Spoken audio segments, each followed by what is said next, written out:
اللہ الرحمن الرحیم اللہ ولی الذین آمنوا یخرجهم من الظلمات الی النور والذین کفروا اولیاؤهم الطاغوت یخرجونهم من النور الی الظلمات اولئک اصحاب النار هم فیہا خالدون۔ صلوات علی محمد۔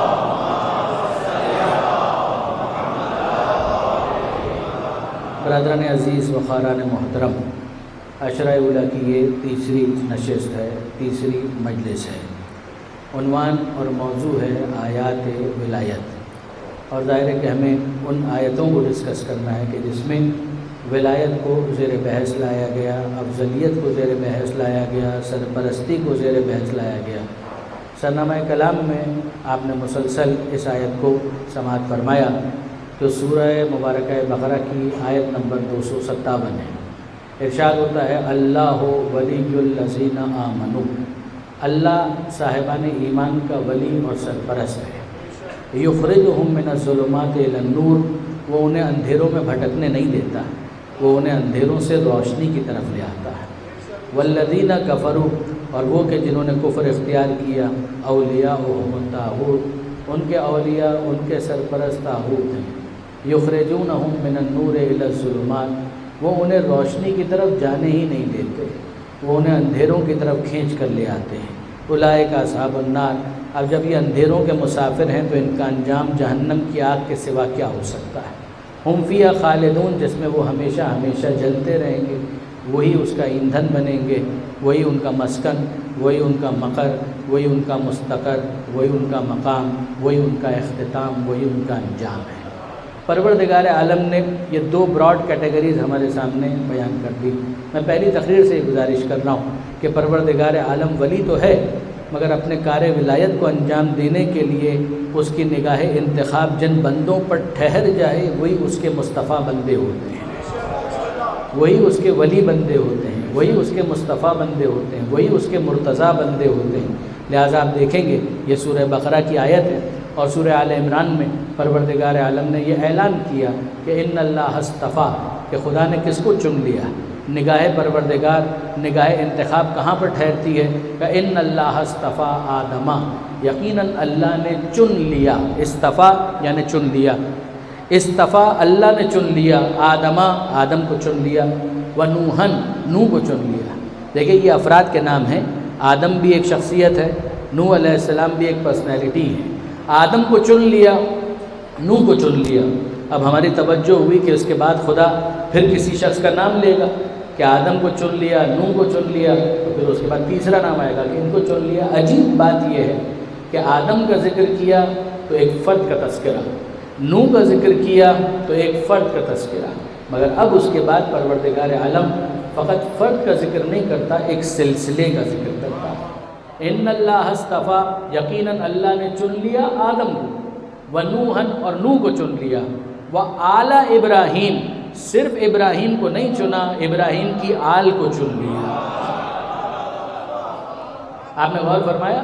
اب یہاں پر فقط فرد کا ذکر نہیں ہے، یہاں پر ایک سلسلے کا تعارف کروایا جا رہا ہے، وآل ابراہیم۔ پھر اس کے بعد ہماری توجہ ہوئی کہ شاید اگلا نام فقط فرد کا ہوگا، تو پروردگار نے فرمایا کہ نہیں، آدم کو چن لیا، نوح کو چن لیا، وآل ابراہیم، آل ابراہیم کو چن لیا، وآل عمران، اور عمران کی آل کو چن لیا۔ اور یہ انتخاب اتنا ہمگیر ہے کہ علی العالمین، عالمین میں خدا کی نگاہ انتخاب ٹھہرتی ہے تو ان سلسلوں پر ٹھہرتی ہے۔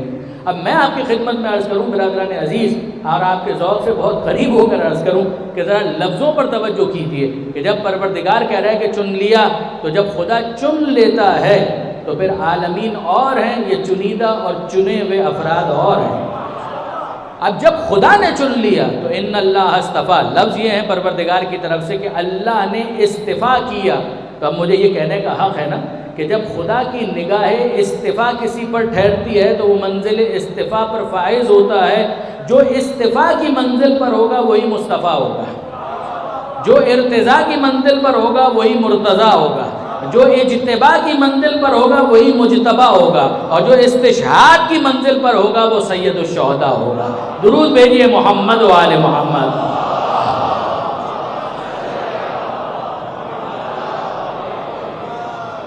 خدا نے جس کو مصطفیٰ بنایا، خدا نے جس کو مرتضیٰ بنایا، خدا نے جس کو مجتبیٰ بنایا، خدا نے جس کو سید الشہداء بنایا۔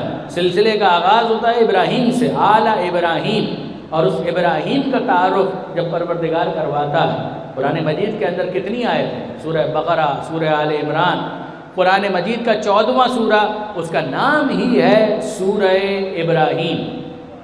حضرت ابراہیم کے نام پر قرآن مجید کے اندر سورہ کا نام، جیسے بعض اور شخصیات خود ختمی مرتبت کے نام پر سورہ محمد 47واں سورہ، جناب مریم کے نام پر سورہ مریم 19واں سورہ، شہزادی کے نام پر سورہ کوثر موجود ہے قرآن مجید کے اندر۔ تو آپ کو مختلف ایسے افراد نظر آئیں گے کہ جنہیں پروردگار عالم نے قرآن مجید کے ناموں کے لیے منتخب کر لیا۔ تو میں عرض یہ کر رہا تھا کہ سورہ بقرہ کے اندر سورہ آل عمران میں حضرت ابراہیم علیہ السلام کا ذکر کئی مرتبہ آیا۔ ارشاد ہوتا ہے وَإِذْ يَرْفَعُ إِبْرَاهِيمُ الْقَوَاعِدَ مِنَ الْبَيْتِ وَإِسْمَاعِيلُ، یاد کرو وہ وقت کہ جب ابراہیم بلند کر رہے تھے کعبے کی بنیادوں کو، یاد کرو۔ یعنی برادران عزیز، اس انداز کو تو آپ دیکھیے کہ ایک واقعہ ہو گیا، میں خدا کی بارگاہ میں عرض کروں کہ اے پروردگار، یاد کرنے کا فائدہ کیا ہے؟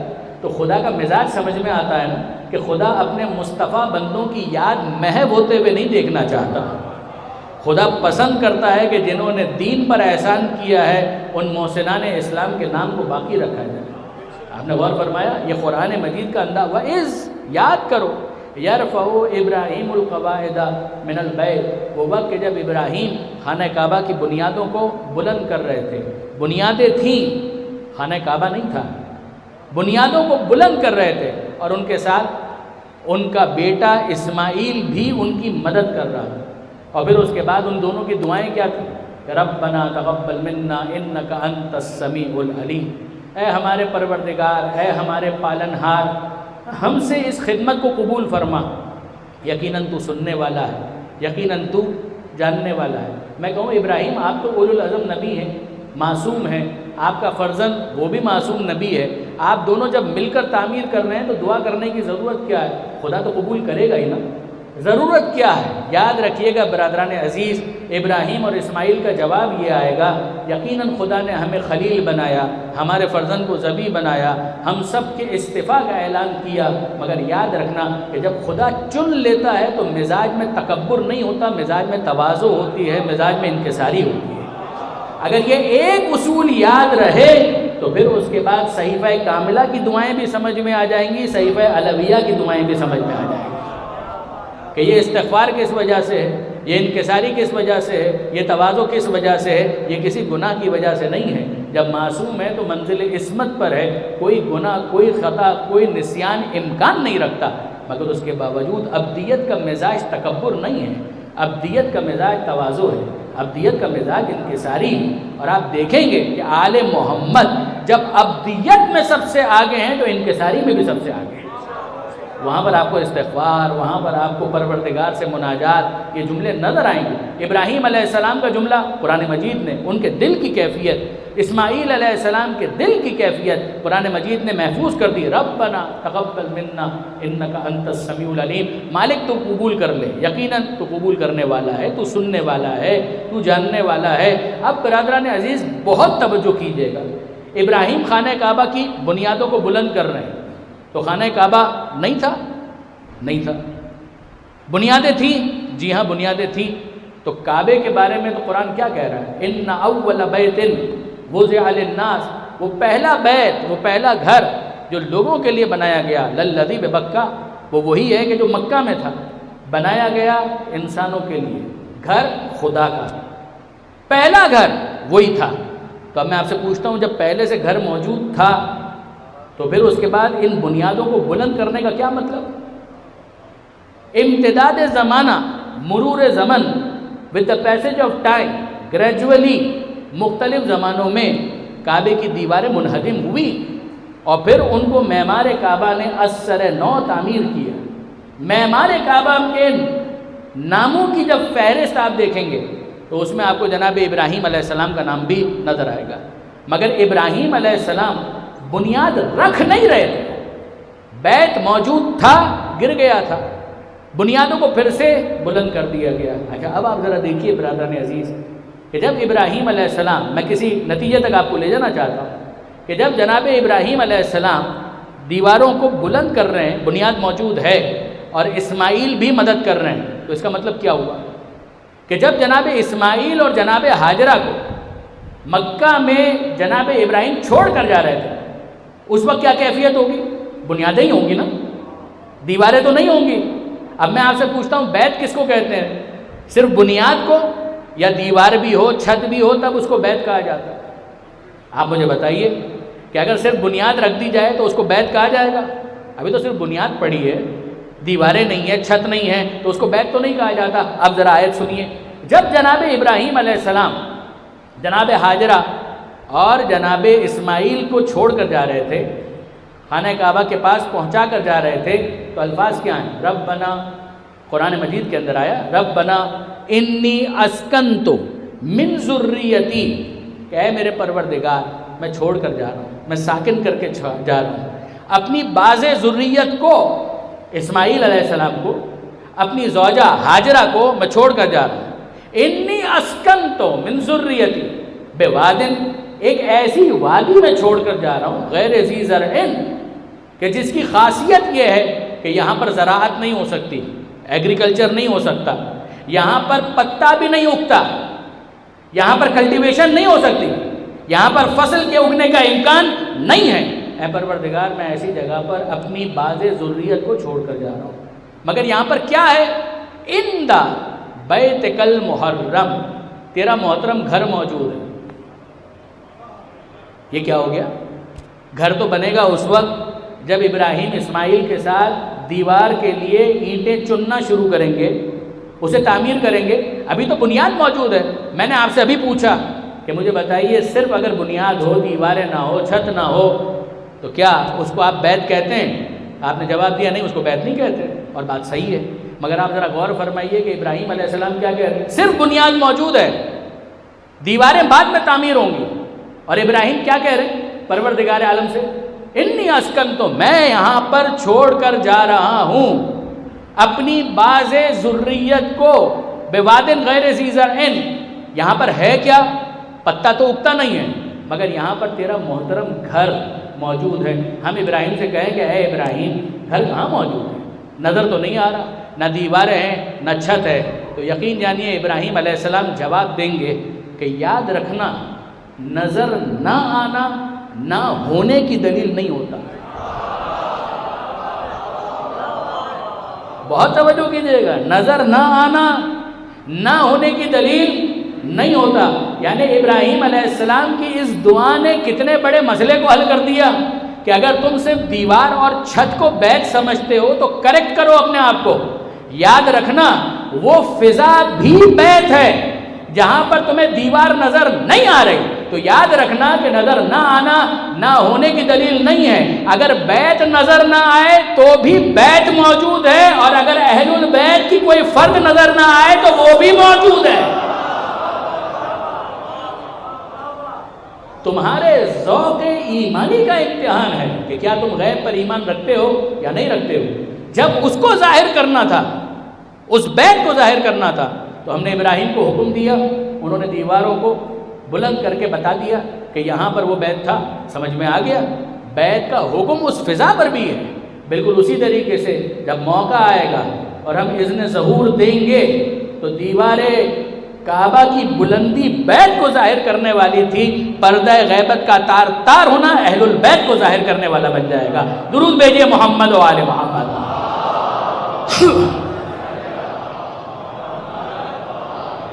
تو اب برادران عزیز توجہ رکھیے گا، غور فرمائیے کہ اب ہوا کیا کہ حضرت ابراہیم علیہ السلام خانہ کعبہ کو تعمیر کر رہے ہیں، اسماعیل علیہ السلام اینٹیں لا کر دے رہے ہیں، اسماعیل علیہ السلام اینٹیں دے رہے ہیں، ابراہیم علیہ السلام دیوار کو بلند کر رہے ہیں۔ اب ہوگا کیا؟ ہوگا یہ کہ جناب ایک انسانی قد کے برابر دیوار تعمیر ہو گئی، مگر حکم پروردگار یہ ہے کہ دیوار کو ابھی اور اونچا ہونا ہے۔ ابراہیم علیہ السلام کیسے اونچا کریں؟ یہ وہ منزل ہے کہ جہاں پر مقام ابراہیم کا ذکر آ گیا۔ قرآن مجید میں 2 مقامات پر یہ لفظ آیا۔ پروردگار فرماتا ہے فی ہے آیات بینات مقام ابراہیم، یہ مکہ، یہ کعبہ آیات بینات نشانیاں ہیں، اور ان نشانیوں کے اندر ایک اہم نشانی ہے مقام ابراہیم۔ وہ مقام ابراہیم کیا ہے؟ ایک پتھر آج بھی موجود ہے، ایک پتھر۔ آپ میں سے جو احباب حج اور عمرے کے لیے زیارتوں کے لیے گئے ہیں وہ یقیناً جانتے ہیں، باقیوں نے انٹرنیٹ پر دیکھا ہوگا۔ ویسے دعا ہے کہ پروردگار سب کو بار بار زیارت نصیب کرے۔ تو اب برادران عزیز، اس مقام ابراہیم پر کیا ہوا؟ مقام ابراہیم ایک پتھر ہے، مگر عام پتھر ہے؟ عام پتھر نہیں ہے۔ ابراہیم علیہ السلام اپنے قد کے برابر جب دیوار کو تعمیر کر چکے، اس میں کوئی اختلاف نہیں ہے، یہ جو بات عرض کرنے جا رہا ہوں اس میں کوئی اختلاف نہیں ہے۔ شیعہ، سنی، حدیث کی کتابیں، تاریخ کی کتابیں، تاریخ مکہ پر جو کتابیں لکھی گئیں ان سب میں آپ کو یہ تفصیلات مل جائیں گی۔ آپ انٹرنیٹ کے اوپر اگر ٹائپ کریں گے تو وہاں پر بھی انشاءاللہ آپ کو یہ ڈیٹیلز مل جائیں گی کہ مقام ابراہیم ایک پتھر، قرآن میں ذکر آیا 2 مقامات پر۔ پروردگار عالم نے کہا آیات بینات مقام و ابراہیم، بہت سی نشانیاں ہیں، ان میں سے ایک مقام ابراہیم پتھر۔ دوسرے مقام پر کہا وَاتَّخِذُوا مِن مَقَامِ إِبْرَاهِيمَ مُصَلَّى، مقام ابراہیم کو مصلی بناؤ، اس کے پاس جاؤ اور اللہ کی نماز پڑھو۔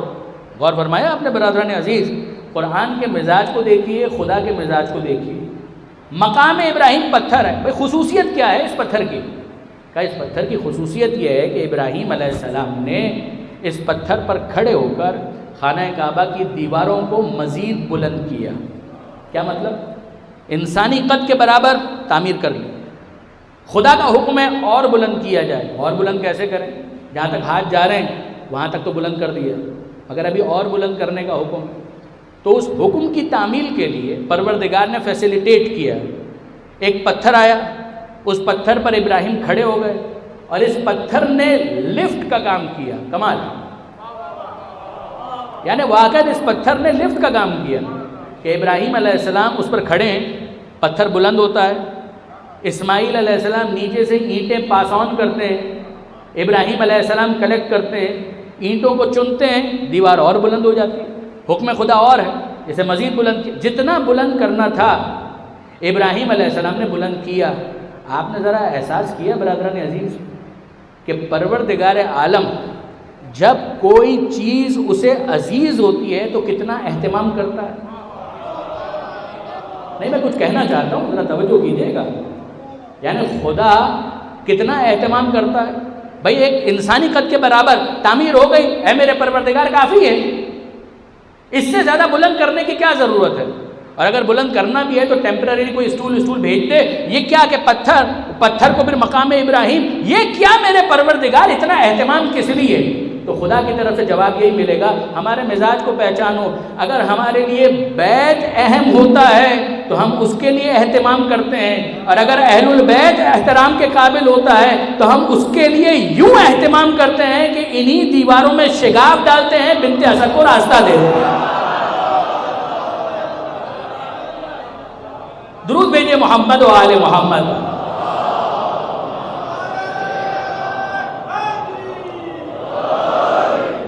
غور فرمایا آپ نے کہ اگر پروردگار کی نظر میں احترام ہے تو دیوار کو بلند کرنے کے لیے بھی اہتمام ہوگا۔ خدا کی نظر میں احترام ہے تو بنت اسد کے لیے دیوار میں شک کیا جائے گا، اور پھر اس کے ذریعے سے راستہ بنا کر بتلایا جائے گا کہ بیت کو بھی پہچان لو اور اہل البیت کو بھی پہچان لو۔ آپ نے غور فرمایا، اب جناب ابراہیم علیہ السلام نے کعبے کو تعمیر کر لیا، اور جب تعمیر کر دیا تو اب حکم آیا پروردگار کی طرف سے۔ پھر قرآن مجید پڑھیے، حکم خدا یہ ہے اذن فی الناس بالحج یاتوک رجالا وعلی کل ضامر یاتین من کل فج عمیق۔ اے ابراہیم، لوگوں کو بلاؤ۔ اذن اسی سے نکلا ہے آذان، اعلان کرنا، اناؤنسمنٹ کرنا۔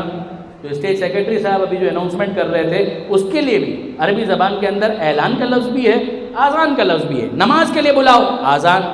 اذن، اے ابراہیم اذن، آذان دو، اعلان کرو، فی الناس، لوگوں کے درمیان، کس چیز کا؟ بالحج، حج کے لیے بلاؤ۔ ہوگا کیا؟ لوگ آئیں گے۔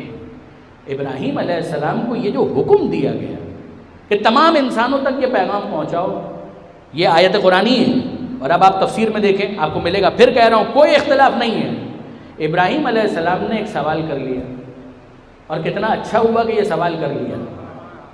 ہمارے بہت سے مسائل حل ہو گئے۔ ابراہیم علیہ السلام کہتے ہیں اے پروردگار تو کہہ تو رہا ہے کہ میں اعلان کر دوں، مگر میری آواز جائے گی کہاں تک؟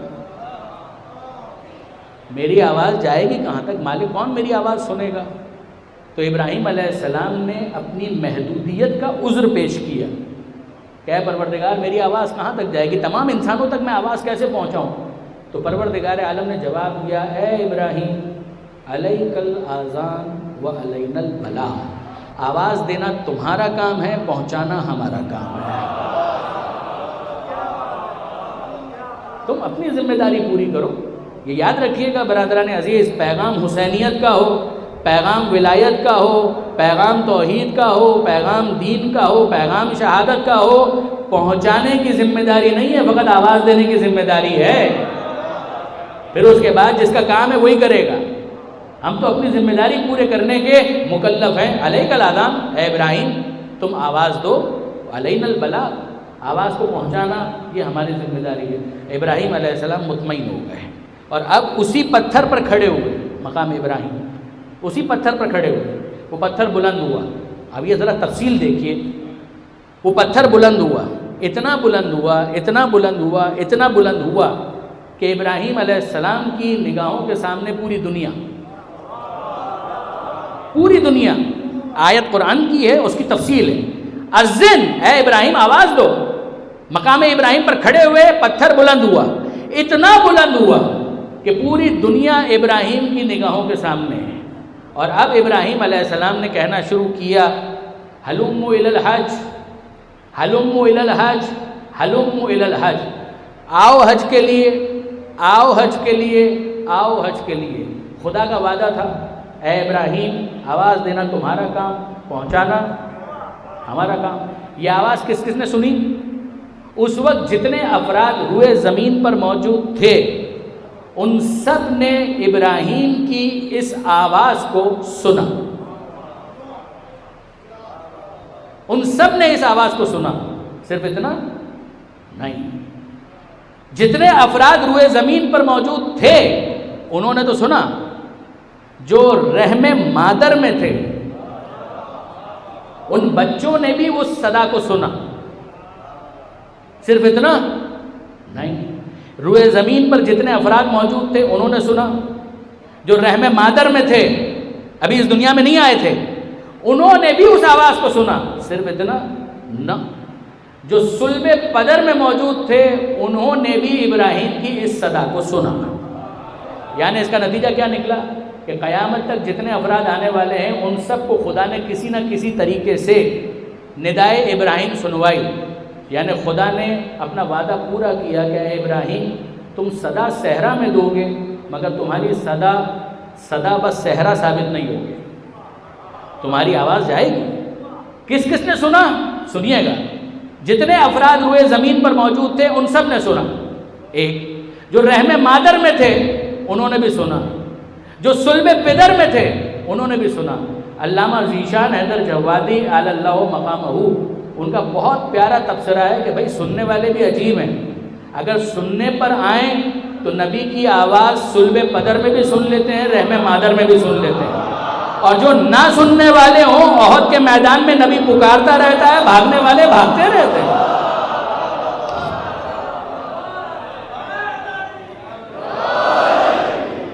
درود بھیجے گا محمد و آل محمد۔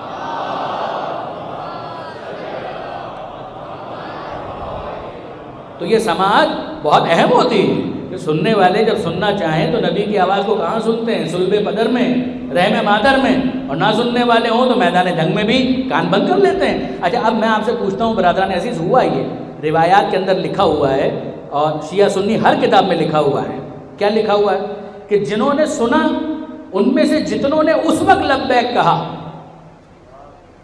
لبیک کا مطلب میں حاضر ہوں، جنہوں نے اس وقت لبیک کہا یہی وہ افراد ہیں جو قیامت تک کے طول زمان میں لبیک کہنے کی سعادت حاصل کریں گے۔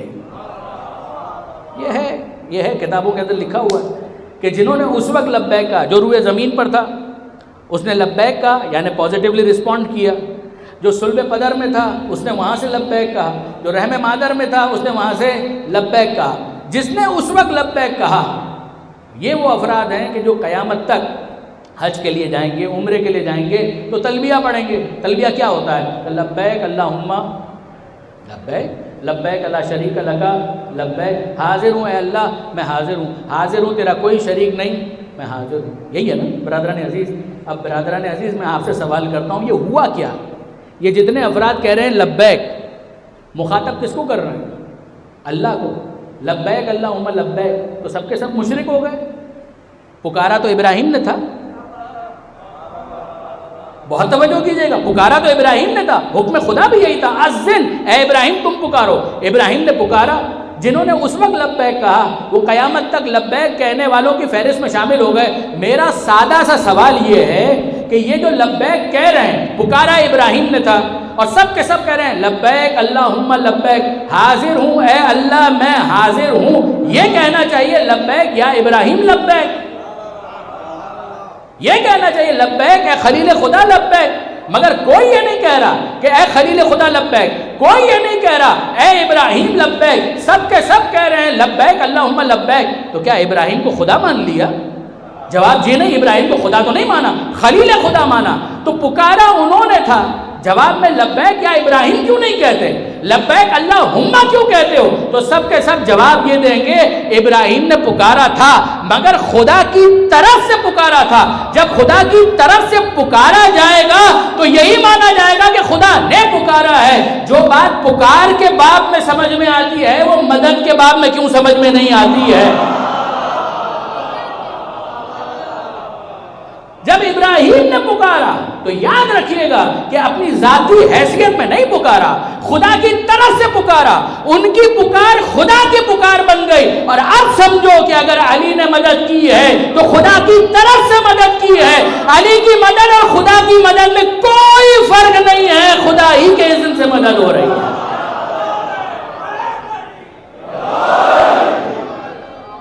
اب اس کے بعد ناد علی بھی سمجھ میں آ گئی، علی کی مدد بھی سمجھ میں آ گئی۔ ناد علی حکم خدا ہے، علی کو پکاریے، تو علی کو پکاریے، یہ شرک کیسے ہو گیا؟ وہ خدا جو ابراہیم کو پکارنے کا حکم دے رہا ہے بندوں کے لیے، وہ اگر اپنے نبی کو مدد کے لیے پکارنے کو کہے علی سے مدد مانگو تو یاد رکھیے گا انتظام پروردگار ہے۔ ندا کے لیے ابراہیم کا انتخاب کر لیا، مدد کے لیے مرتضیٰ کا انتخاب کر لیا۔ درود بھیجیے محمد و آل محمد۔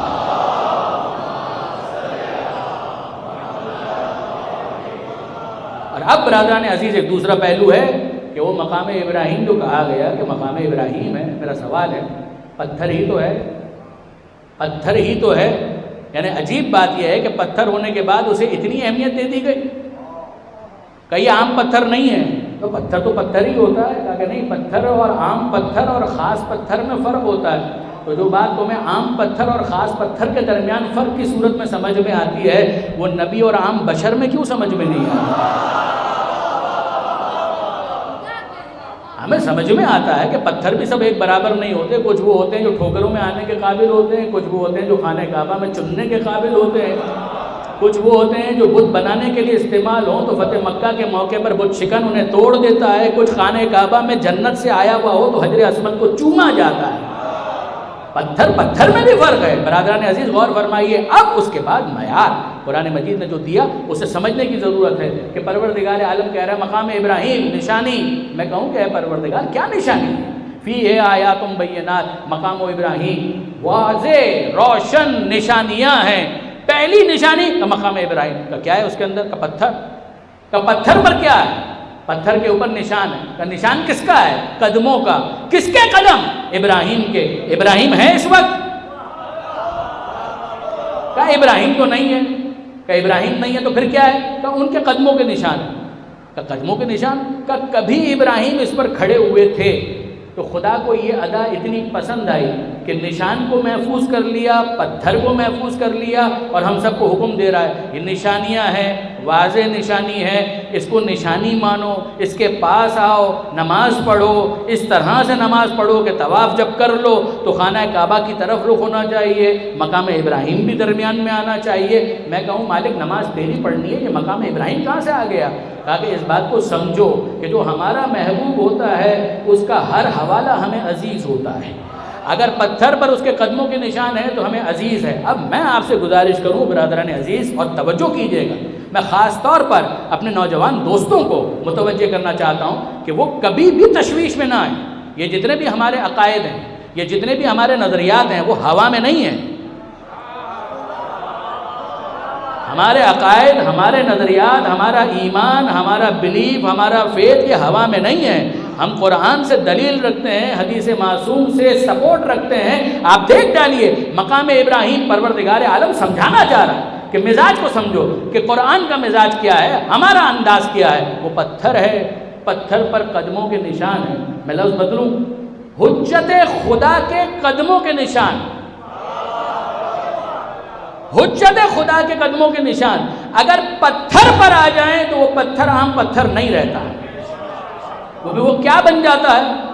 دیکھیے میں کسی نتیجے تک آپ کے ذہن کو منقلب کرنا چاہتا ہوں، منتقل کرنا چاہتا ہوں، توجہ کیجئے گا کہ یاد رکھو کہ اگر پتھر پر حجت خدا کے قدموں کے نشان آ جائیں وہ عام پتھر نہیں رہتا، تو میں کہوں مالک وہ کیا بن جاتا ہے؟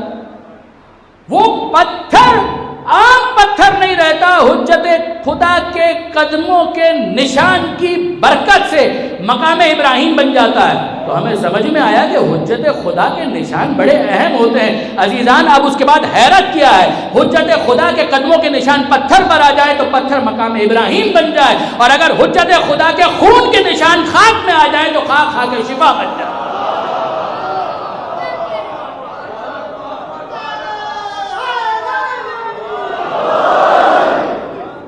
یہ ہوا میں نہیں ہے ہمارے نظریات، یہ ہمارے عقائد، یہ ہمارا ایمان ہوا میں نہیں ہے۔ جب خون کا نشان، خون کے نشانات کسی خاک میں محفوظ ہو جائیں تو پھر اس کے بعد وہ خاک بھی عام خاک نہیں ہے۔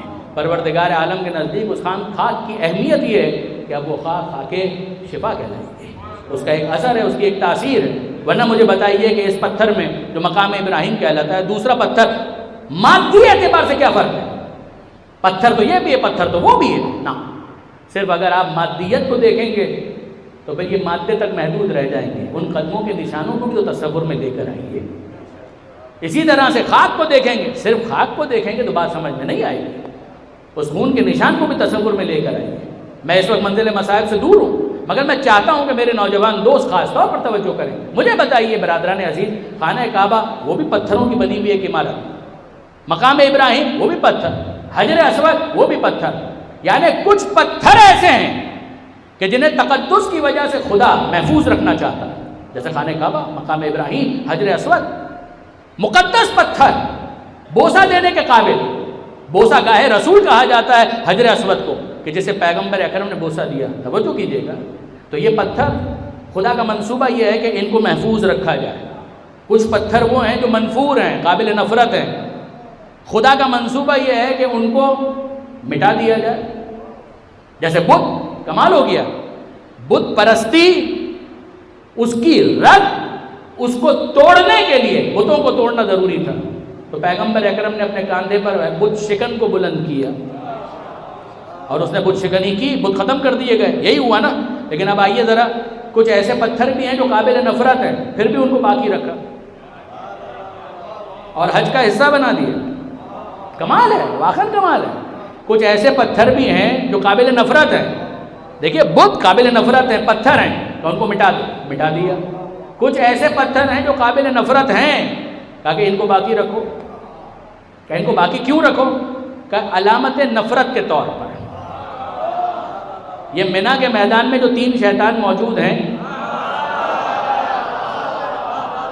یعنی برادران عزیز انصاف کی بات یہ ہے کہ ہم لوگ ہمیشہ سوچتے رہے کہ یہ شیطان بہت تنگ کرتا ہے، یہ شیطان بہت گمراہ کرتا ہے، کہاں پر ہے؟ پتہ چلا سعودی عرب میں بیٹھا ہے۔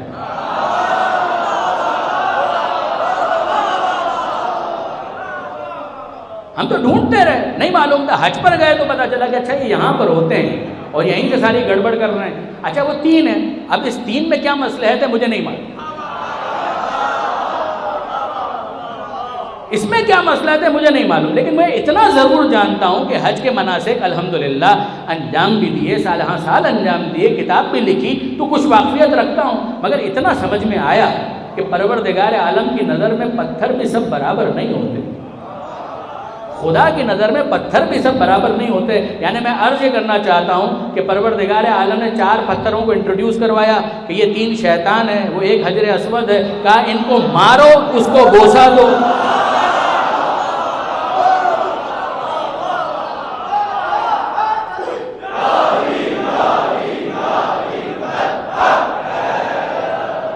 دیکھیں برادران عزیز, انصاف کے بعد یہ مناسک ہے.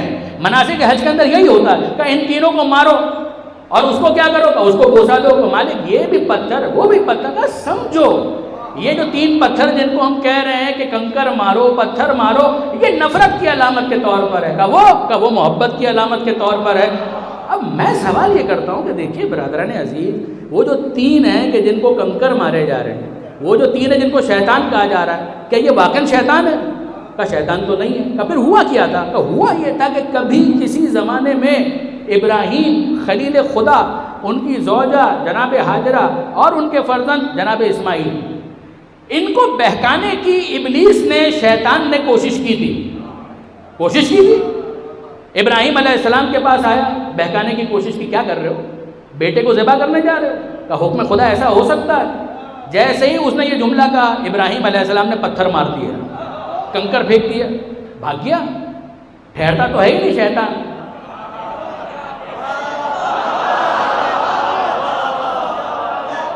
شیطان فرار تو فوراً اختیار کرتا ہے, ہمیشہ بھاگنے کا کام کرتا ہے. تو بھاگ گیا.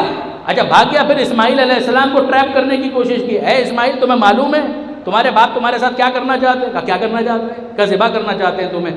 دیکھ لو پاگل ہو گئے, دماغ خراب ہو گیا معاذ اللہ. آپ نے غور فرمایا؟ اور جناب اسماعیل علیہ السلام نے کنکر اٹھایا, مار دیا. پھر وہ بھاگ گیا, بھاگنا تو اس کا کام ہے. پھر بھاگ گیا اور اب جناب ہاجرہ کے پاس آیا. جناب ہاجرہ اپنے گھر میں, مینا کے میدان ہی میں ان کا گھر بھی موجود تھا, وہ وہاں پر تھی. یہ شیطان ان کے پاس آیا اور کہا کہ بی بی آپ کو معلوم ہے کہ آپ کے فرزند کو لے کر آپ کے میاں کہاں گئے؟ کہاں گئے؟ مجھے تو یہ کہہ کر گئے کہ دعوت میں لے جا رہا ہوں. کسی میزبان نے دعوت کا انتظام کیا ہے, وہاں پر لے. بات تو صحیح تھی. جناب ہاجرہ نے یہ جواب دیا. اس نے کہا آپ کو میں بتاتا ہوں, آپ کی معلومات میں اضافہ کرتا ہوں. بی بی ذرا بات کو سمجھیے گا کہ یہ آپ کے میاں دماغ خراب ہو گیا ہے, اپنے فرزند کو ذبح کرنے کے لیے لے جا رہے ہیں. کہا پھر مجھے کیا کرنا چاہیے؟ کہ آپ نکلیے گھر سے باہر. حضرت علامہ طالب جوہری صاحب کا یہ نقطہ ہے,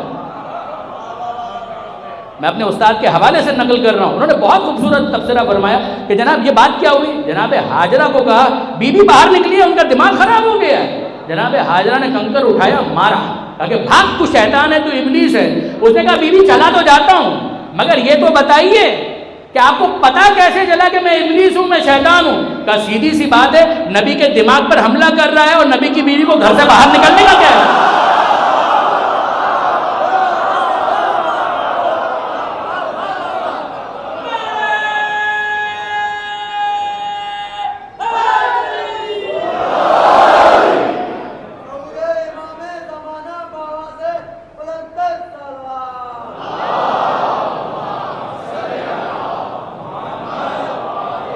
نبی کے دماغ پر حملہ کر رہا ہے, کہہ رہا ہے کہ وہ پاگل ہو گئے ہیں اور نبی کی بیوی کو گھر سے باہر نکلنے کا مشورہ دے رہا ہے. تو اتنا تو ہمیں سمجھ میں آ گیا کہ اگر ابراہیم علیہ السلام کے دماغ پر کوئی شک کرے تو وہ بھی ابلیس ہے, اور مصطفیٰ کو کوئی ہذیان کی تہمت لگائے تو وہ بھی ابلیس ہے. اور اتنا بھی سمجھ میں آ گیا کہ اگر کوئی ابراہیم کی زوجہ کو گھر سے باہر نکلنے کا مشورہ دے تو وہ بھی ابلیس ہے, اور اگر کوئی مصطفیٰ کی زوجہ کو باہر نکلنے کا مشورہ دے وہ بھی ابلیس ہے. درود بھیجیے محمد و آل محمد پر.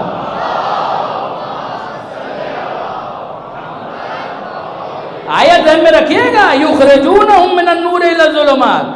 وہ طاغوت ہے کہ جس کا کام یہ ہے کہ روشنی سے اندھیرے کی طرف لے کر آئے, بھٹکنے کے لیے لے کر آئے, اسے معمے کی طرف لے کر آئے, حل کی طرف لے کر نہیں آئے گا. اچھا اب برادران عزیز واقعہ میں آپ کا تھوڑا وقت لوں گا, مگر ذرا توجہ کریں, واقعا عجیب ہے.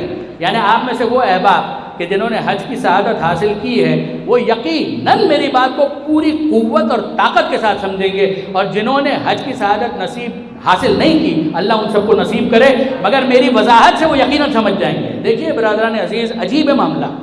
یہ جو حج ہے اس کے اندر 3 میدان بہت اہم ہیں, عرفات, مزدلفہ اور منا. یہ 3 میدان. اور تقریباً ملے ہوئے، درمیان میں تھوڑا فاصلہ ہے، عرفات ہے، مزدلفہ ہے اور پھر منی ہے۔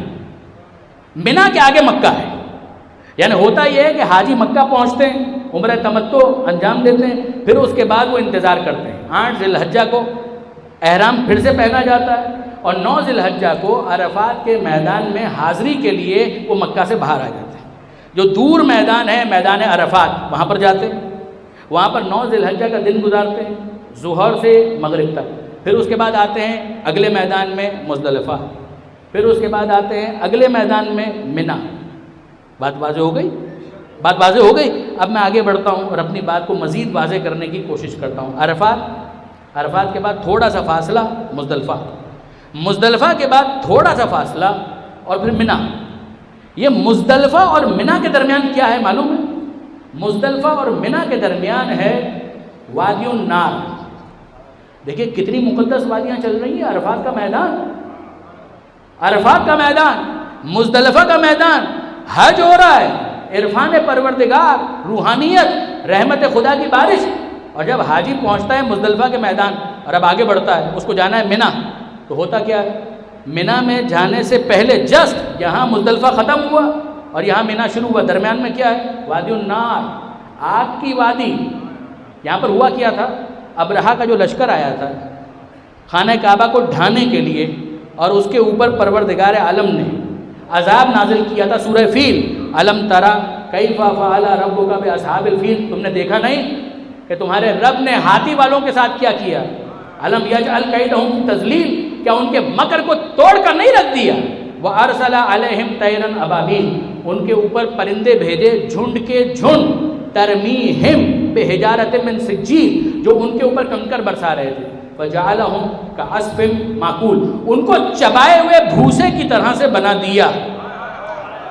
یہ واقعہ کہاں پر ہوا تھا؟ عرفات کا میدان ختم ہوا، مزدلفہ شروع ہو گیا۔ عرفات کے پہلو میں مزدلفہ ختم ہوا، تھوڑا آگے جائیں تو منی شروع ہو جائے گا، مگر یہ مزدلفہ ایک طرف، دوسری طرف منی، اور درمیان میں کیا ہے؟ وادی محصر، حسرت کی وادی، آگ کی وادی، عذاب کی وادی۔ حکم بھی یہ ہے کہ جب یہاں سے گزرو تو تیزی کے ساتھ گزرو۔ میں کہوں کہ اے پروردگار تیزی سے کیوں گزرے؟ ایک طرف مزدلفہ ہے، ایک طرف منی ہے، مزدلفہ بھی مقدس، منی بھی مقدس، تو ان دونوں کے پہلو میں جو ہے وہ مقدس ہونا چاہیے نا۔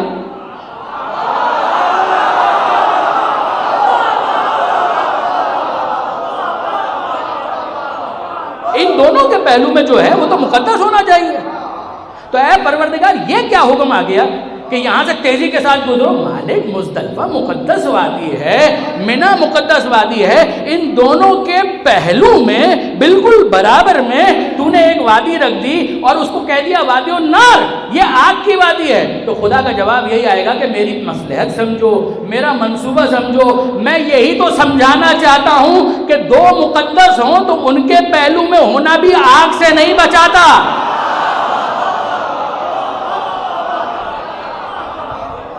نہیں عزیزان، ابھی جملہ مکمل نہیں ہوا۔ خدا یہ کہے گا، میں سمجھانا یہ چاہتا ہوں کہ اگر دو مقدس ہوں تو ان کے درمیان میں اگر پہلو میں کوئی آ جائے وہ بھی آگ سے نہیں بچ سکتا۔ تو جب دو مقدس کو پہلو میں ہونے کی وجہ سے آگ سے محفوظ نہیں مانا جا سکتا تو ایک مقدس کے پہلو میں دو موجود ہوں تو وہ آگ سے کیسے محفوظ رہیں گے؟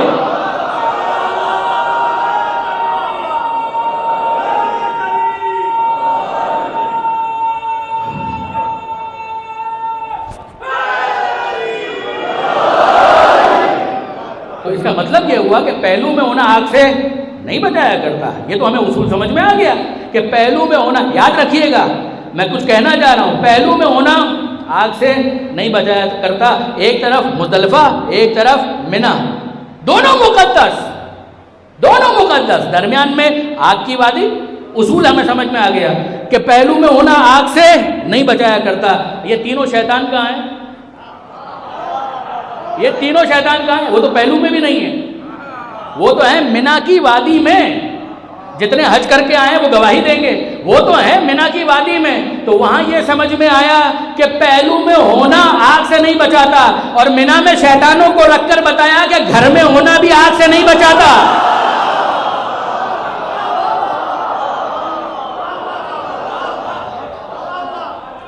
تو آپ نے اصول سمجھا کہ نہ پہلو میں ہونا آگ سے بچاتا ہے نہ گھر میں ہونا آگ سے بچاتا ہے. تو اب کوئی مجھ سے پوچھے کہ جب پہلو میں ہونا بھی آگ سے بچنے کی ضمانت نہیں ہے اور اسی طریقے سے گھر میں ہونا یہ بھی آگ سے بچنے کی ضمانت نہیں، تو کہاں پر آئیں کہ جہاں یہ کہا جا سکے کہ یہاں پر رحمت ہی رحمت ہے؟ تو یاد رکھیے گا، نہ پہلو میں ہونا کافی ہے نہ گھر میں ہونا کافی ہے، چادر میں ہونا ضروری ہے.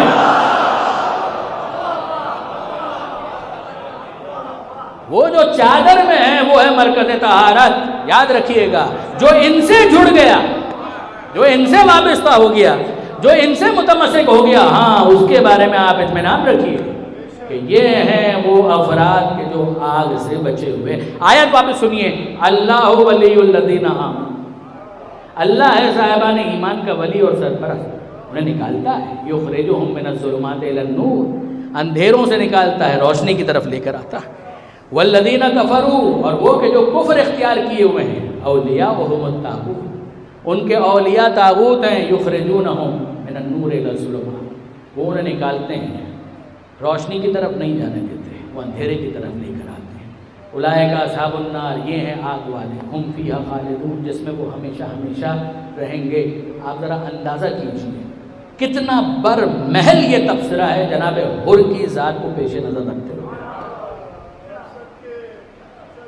متمسک ہو جائے، جڑ جائے آل محمد سے. صرف یہ جاننا تو کافی نہیں ہوگا کہ یہ حسین ابن علی ہے، صرف یہ احساس تو کافی نہیں ہوگا کہ میں نے کیا کر دیا. پھر اس کے بعد عملی طور پر کچھ کرنا پڑے گا، عملی طور پر قربانی کے لیے اپنے آپ کو پیش کرنا پڑے گا، اپنے فرزند کو پیش کرنا پڑے گا. اس کے بعد پھر جسٹیفیکیشن ہے کہ ہاں واقعاً یہ توبہ سچی توبہ ہے، یہ توبہ برائے نام نہیں ہے. دیکھیے برادران عزیز، واقعاً یہ عجیب کیریکٹر ہے جناب حر کا، عجیب کیریکٹر ہے. اگر آپ انصافاً دیکھیں تو جناب حر کے لیے دنیاوی کوئی اٹریکشن نہیں ہے جناب امام حسین کے پاس. دنیاوی جتنی اٹریکشن ہیں، جتنی دلچسپیاں ہیں، جتنی جاذبیت ہے، وہ ساری کی ساری یزید کے پاس ہے، ابن زیاد کے پاس ہے، عمر سعد کے پاس ہے. عمر سعد نے یہی جملہ تو کہا تھا کہ اگر میں حسین کے مقابلے پر جاؤں گا تو جہنم میں جانا پڑے گا، اور اگر میں حسین کا مقابلہ کرتا ہوں تو مجھے رے کی حکومت ملے گی. رے کی حکومت نقد اور جنت جہنم یہ سارے ادھار کے معاملات ہیں، اور کوئی عقل مند نقد کو چھوڑ کر ادھار کو قبول نہیں کرتا. یہ بھی ایک زاویہ نظر، یہ بھی ایک دیکھنے کا انداز. ایک دنیا دار، دنیا پرست، ایک انسان جو ظلمتوں کے اندر اندھیروں میں بھٹکنا چاہتا ہے، اس کا انداز فکر، انداز نظر، غور کرنے کا طریقہ کار یہی ہوگا. مگر آپ حر سے پوچھیے کس طرح سے وہ آگ کو چھوڑ کر، اندھیرے کو چھوڑ کر نور کی طرف، روشنی کی طرف، حسین ابن علی کی طرف آ رہا ہے. ان کا جملہ یہ ہے، جناب حر یہ فرماتے ہیں کہ میں اپنے آپ کو جنت اور جہنم کے درمیان پاتا ہوں.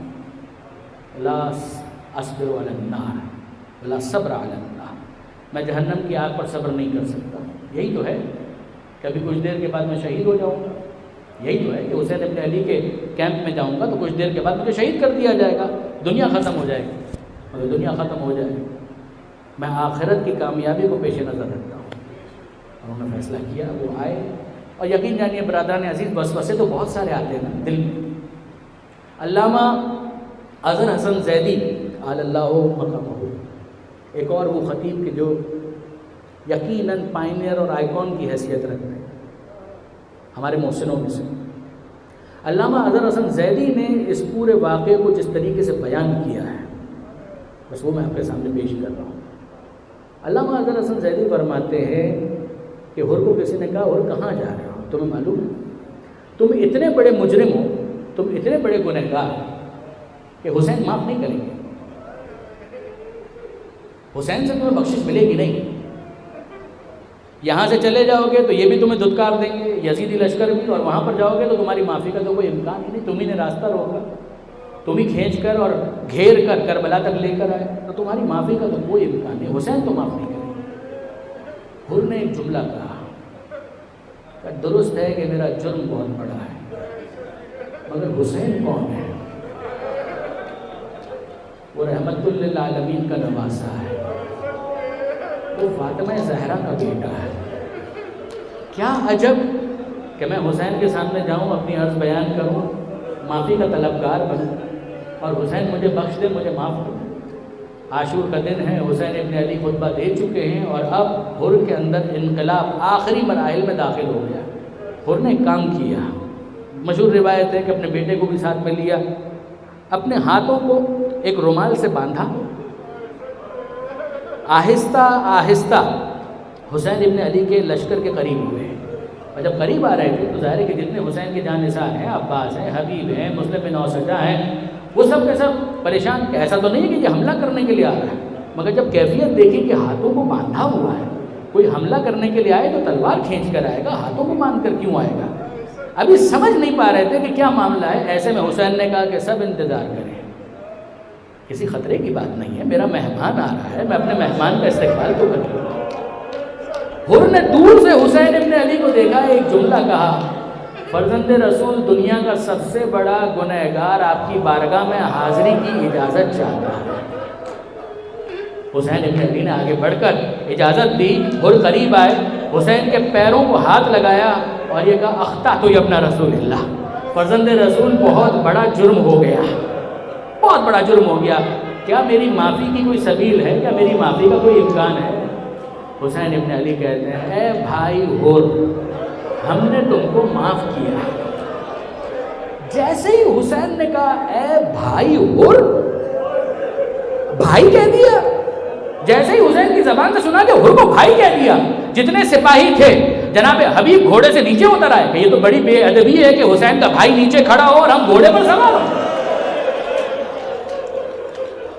جتنے بھی افراد ہیں وہ آگے بڑھتے ہیں، حر کو گلے لگاتے ہیں، مبارکباد دیتے ہیں۔ قمر بنی ہاشم حضرت ابو الفضل عباس وہ آگے بڑھے، حر کو گلے سے لگایا، اے حر حق پر آنا مبارک، اے حر روشنی کے مسافر بن گئے، ظلمتوں کو چھوڑ دیا، یہ صراط مستقیم پر آنا مبارک۔ علی اکبر آگے بڑھے، جناب قاسم آگے بڑھے، چچا حر ہمارا سلام قبول کیجیے۔ حر کتنا محترم بن گیا، جتنے سپاہی ساتھی ہیں وہ سب کے سب آگے بڑھ کر مبارکباد دے رہے ہیں۔ ایسے میں جناب زینب نے اون و محمد کو بلایا، اے بیٹا اون و محمد ذرا ادھر تو آؤ۔ اون و محمد نے ماں کا حکم سنا، فوراً خیمے کے اندر کہا بیٹا یہ باہر مبارکباد کی آوازیں کیسی آ رہی ہیں؟ ہم تو ترس گئے کہ کوئی مبارکباد کی صدا بھی ہم سنیں، یہ مبارکبادی کس بات کی ہے؟ اون و محمد بچے ہیں، اپنے بچپنے کے انداز میں کہتے ہیں اماں وہ جس نے ہمارا راستہ روکا تھا نا، اجرکم علی اللہ، اماں وہ جس نے ہمارا راستہ نہیں روکا تھا، جو ہماری راہ میں حائل ہو گیا تھا، اماں وہی حر، وہ ماموں کے ساتھ ہو گیا ہے، ماموں کی بارگاہ میں آیا ہے، توبہ کر رہا ہے، ماموں کا ساتھی بن گیا ہے۔ جناب زینب کہتی ہیں ارے کیا بات ہے، اگر حر ہمارے بھائی کے پاس آ گیا ہے، اون و محمد کہتے ہیں اماں صرف آ نہیں گیا ہے، ماموں نے بھائی کہہ کر مخاطب کیا ہے۔ تو جناب زینب کہتی ہیں اگر ماموں نے بھائی کہہ کر مخاطب کیا ہے تو وہ تمہارا بھی ماموں ہوا نا، جاؤ اے اون و محمد، جاؤ حر کے پاس جاؤ اور کہو کہ زینب سلام کہہ رہی ہے، زینب سلام کہہ رہی ہے۔ اور دیکھو اون و محمد ماموں کہہ کر مخاطب کرنا، اون و محمد پیغامبر ہیں، پیغام لے کر گئے جناب حر کی بارگاہ میں، حسین بھی ہیں، دیگر اصحاب بھی ہیں، حضرت ابو الفضل عباس بھی ہیں، قریب آئے چھوٹے بچے ہیں، انہوں نے کہا ماموں حر اماں آپ کو سلام کہہ رہے ہیں۔ حر کتنا محترم ہو گیا، حر کتنا محترم ہو گیا کہ جناب زینب سلام کہلوا رہی ہیں۔ حر کی عجیب کیفیت ہے، چہرے کا رنگ پیلا ہو گیا، گرنے کے قریب ہو گئے، بے ہوش ہونے کے قریب ہو گئے۔ جناب امام حسین کہتے ہیں حر کیا بات ہے؟ کہا کہ آقا آپ نے تو معاف کر دیا، آپ سے توقع تھی، آپ فرزند زہرا ہیں، معافی کی امید بھی تھی، آپ نے معاف کر دیا، مگر آقا ایک بات ہے، شہزادی نے تو سلام کہلوا دیا، مگر بات اتنی سی ہے کہ مجھے یاد ہے کہ جب میں نے آپ کا قافلہ روکا تھا نا تو محملوں میں سے مجھے رونے کی آواز ہے، آقا میں نے محملوں سے رونے کیا، میں نے زینب ام کلثوم کو رلایا ہے، آپ نے تو معاف کر دیا، مگر آقا آپ ایک احسان کیجئے مجھ گنہگار کو، ذرا لے کر چلیے، میں خود سے تو بات بھی نہیں کر سکتا، آپ ذرا وسیلہ اور واسطہ بن جائیے، میں ایک مرتبہ معافی کا لفظ شہزادی سے سننا چاہتا ہوں، شہزادی کی زبان سے معافی کا لفظ سننا چاہتا ہوں۔ حسین نے کہا آؤ اور میرے ساتھ چلو، خیمے کے قریب لے گئے، کہا کہ اور ذرا خیمے کے باہر انتظار کرو، میں اندر جاتا ہوں، زینب کو بتاتا ہوں۔ اندر گئے، اب ایک طرف جناب زینب ہیں، حسین مظلوم ہیں، خیمے کے دوسری طرف پردے کے پیچھے جناب حر ہیں، اور جناب زینب کو حر مخاطب کر کے کہتے ہیں شہزادی بس ایک گزارش ہے، میں بہت بڑا گنہگار ہوں، آقا نے معاف کر دیا، کیا آپ بھی معاف کر دیں گی؟ اور اب جناب زینب کہتی ہیں بھیا حر، بھیا حر تم نے تو مجھے شرمندہ کر دیا۔ علامہ اظہر حسن زیدی کے الفاظ ہیں کہ واقعہ نے کہا جناب زینب اتنا کہہ دیتی کہ حر میں نے معاف کر دیا، وہ بھی کافی تھا، مگر عجیب بات ہے کہ گنہگار معافی مانگ رہا ہے اور بیوی کہہ رہی ہے حر تم نے تو مجھے شرمندہ کر دیا۔ اور پھر اب جناب زینب کے اگلے جملے کیا ہیں سنیں گے؟ شہزادی کہتی ہیں حر شرمندہ ہوں، معافی تو ٹھیک ہے اپنی جگہ پر، مگر بات اتنی ہے کہ تم مہمان بن کر آئے ہو اور زینب اتنی غریب ہے کہ تمہارے لیے دسترخوان بھی نہیں بچھا سکتی۔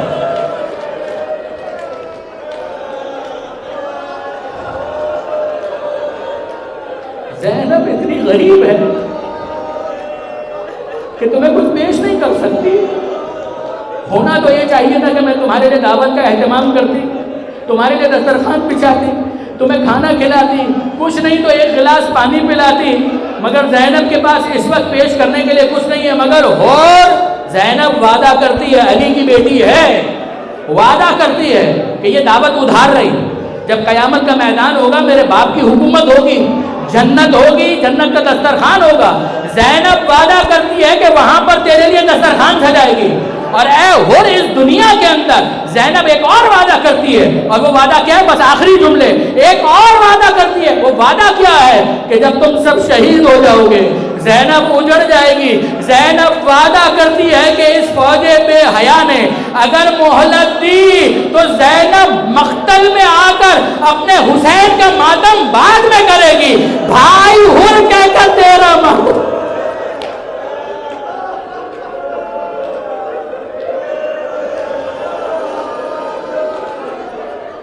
وَسَيَعْلَمُ الَّذِينَ ظَلَمُوا أَيَّ مُنقَلَبٍ يَنقَلِبُونَ۔ ماتم حسین۔